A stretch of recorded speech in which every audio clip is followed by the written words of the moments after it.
કેમ છો વિદ્યાર્થી મિત્રો? હું છું Saida teacher, standard 12, subject Gujarati,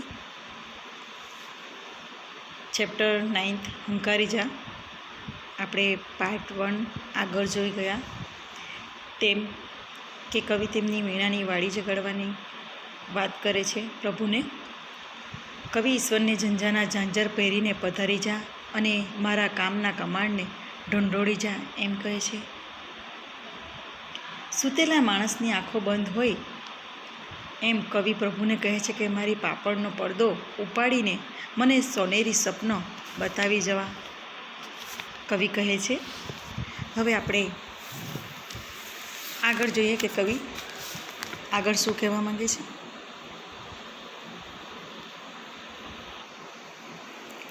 સૂની સરિતાને તીર પહેરી પિતાંબરી. સૂની એટલે કે શાંત, સરિતા એટલે કે નદી, પીર પહેરી પિતાંબરી.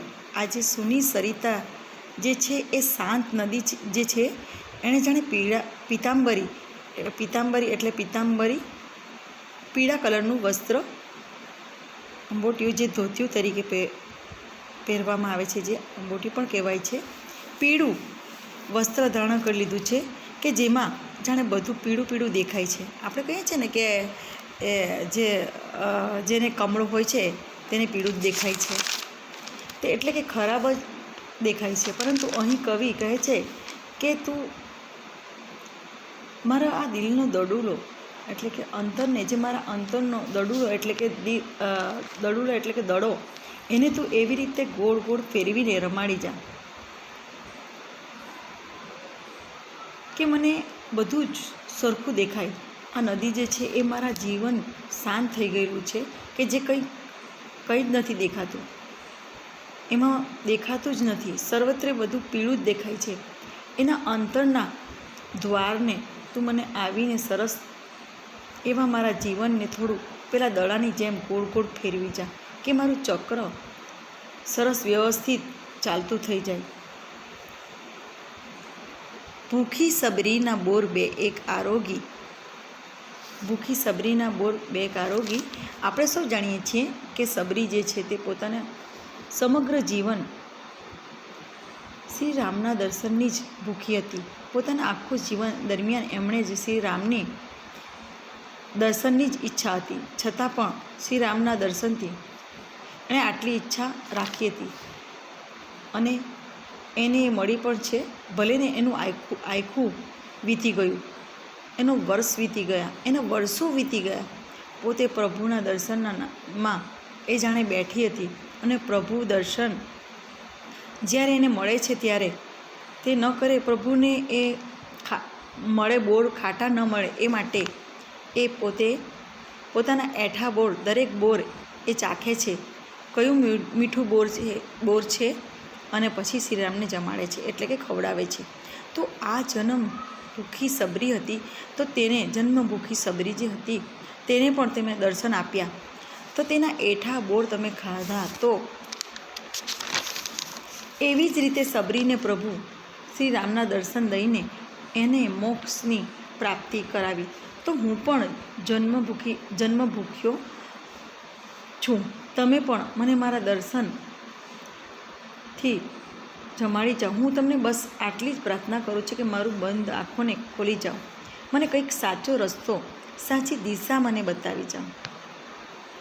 મારા જીવનના ચક્રને તમે એવી રીતે ફેરવી જાઓ અને મને પણ તમે એવો સરસ રસ્તો બતાવી જાઓ. મારા જીવનમાં બસ તમે જ 2-3 સૂર એવા વગાડી જાઓ કે મારું જીવન આગળ ચાલતું રહે. છેલ્લે કવિ સરસ કહે છે કે ઘાટે બંધાણી મારી હોડી વછોડી જા. ઘાટે બંધાણી મારી હોડી, ઘાટે એટલે કે કિનારે મારી હોડી અહીંયા બંધાઈ ગયેલી છે. જે બંધાણી સાગરના કિનારે બધી હોડીઓ બાંધીને એક સરખી લાઈનમાં ગોઠવવામાં આવે છે.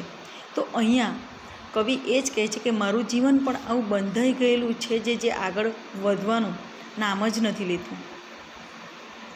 એટલે કવિ અહીં કહે છે કે તું પણ મારી આ હોડી બાંધેલી જે છે તેને ખુલ્લી કરી જા, છોડી જા. આગળની પાર તું ઉતારી જા.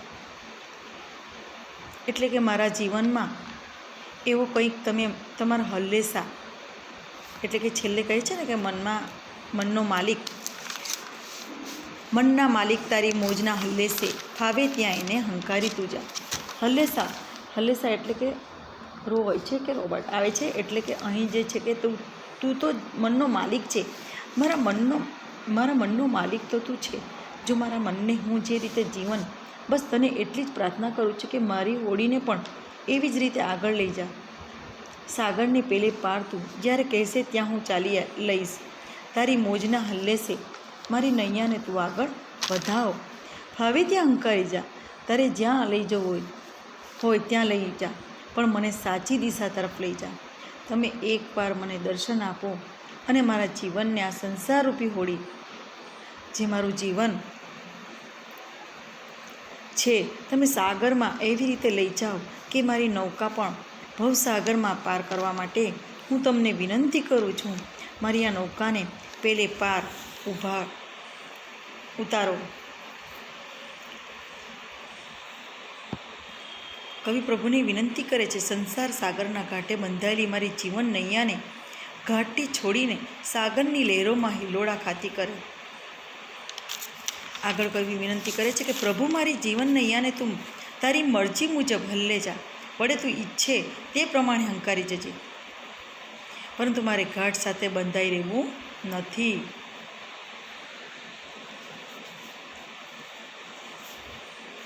મારી આ નૌકાને પેલે પાર ઉતારો તો મારા જીવનનું પણ સાર્થક કરો. મારું જીવન જે વસ્તુ માટે, જે કાર્ય માટે જે જન્મ લીધો છે, તો એ જન્મને મારા ભવસાગરને પાર કરાવો. એવું કવિ અહીં આ કાર્યમાં કહે છે. તો વિદ્યાર્થી મિત્રો, તમને આ કાવ્યમાં સમજાઈ જ ગયું હશે.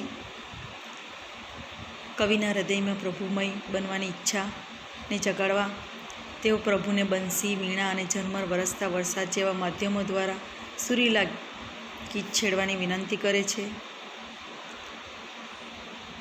ભક્તને કવિ સબરી સાથે અને ભક્તની ભક્તિને સબરીના બોરની સાથે સરખાવે છે, રસ ખાવે છે. શ્રી રામ ભગવાન સબરીના બોર ખાવા સબરીની ઝૂંપડી સુધી ગયા. એ બોર પ્રેમથી ખાધા.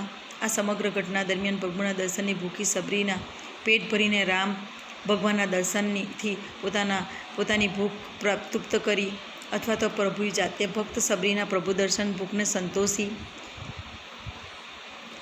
કવિ સબરીની ભક્તિનો માધ્યમ બનાવી પોતાની પ્રભુ દર્શનની અરજી પ્રભુ સમક્ષ રજૂ કરે છે. કવિ જણાવે છે કે હે પ્રભુ, મારી સંસાર નૈયા સાગરરૂપી જીવન સંસારમાં વહેતી કરો. સુની સરિતાના ઘાટ સાથે બંધાઈ રહેલી મારી નૈયાને મુક્ત કરી આપો. પ્રભુ જ જીવનરૂપી નૌકાને પાર પાડી શકે છે. આ ભાવ હંકારી જા કાવ્યમાં કવિએ પ્રસ્તુત સરસ રીતે કર્યું છે. તમે હવે સમજી ગયા છો. Thank you. ખૂબ ખૂબ તમારો આભાર.